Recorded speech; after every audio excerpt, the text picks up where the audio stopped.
Hey everyone, my name is Carla R. Jenkins and welcome to my video, the top 5 things that I do in a day of a life of a project manager. So my name is Carla R. Jenkins.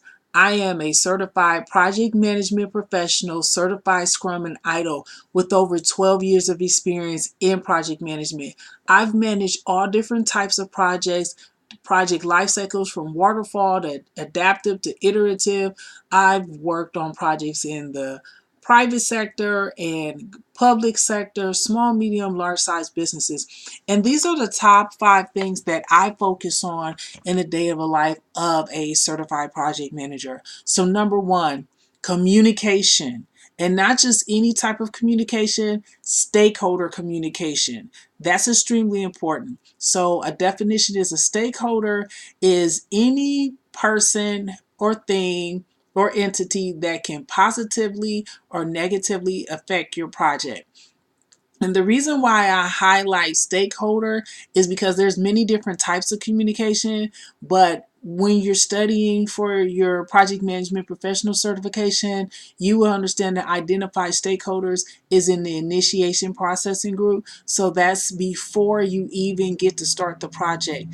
And the thing is, one of the biggest mistakes that project managers make is they stop identifying stakeholders in the initiating domain. You have to do it throughout all 5, which is initiating, planning, executing, monitoring, controlling, and closing. So don't stop identifying as well as communicating with stakeholders throughout the project. That's number one. Number 2 is the triple constraint.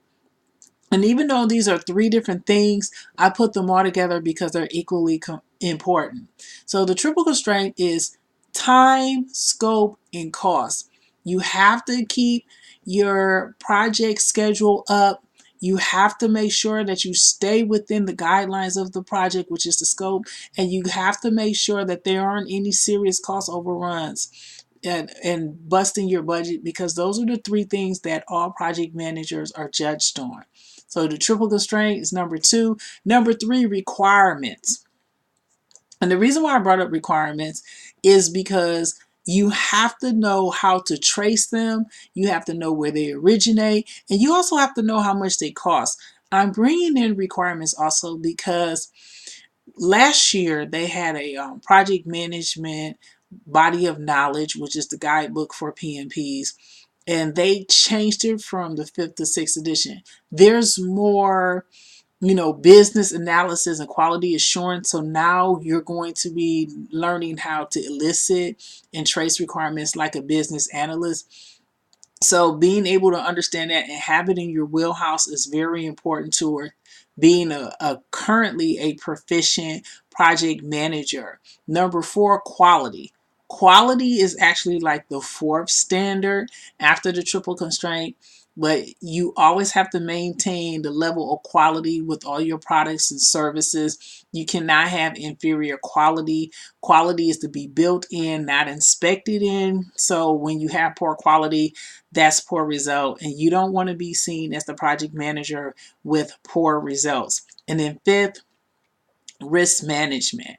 So when you do risk management, it's 2 different types, qualitative and quantitative. Most people do qualitative, but when you're doing quantitative, it's mostly the probability of an event becoming a risk and a risk becoming an issue. So an event is not necessarily a risk. A risk is the possibility or probability that it may happen. And an issue is something that actually happened. So risk management is number 5, because you have to start looking at the risk for every stage in the domain of your project. You can have different types of risks that come in the planning domain that didn't happen in the executing, that leave during monitoring. It may pop up at closing. So my top 5 things that I do for a day in life of project manager are: 1, stakeholder communication; 2, triple constraint of time, scope, and cost; 3, the requirements; 4, quality; and 5, risk management. So these are the top 5 things that I do as a certified project manager as a day in the life as a project manager. I hope you like this. You can get in touch with me at info@carlarjenkins.com. carlarjenkins.com, and my universal social media handle is Carla R. Jenkins. So I would like to thank all everyone who's watching, and I'll see you in the next video. Goodbye.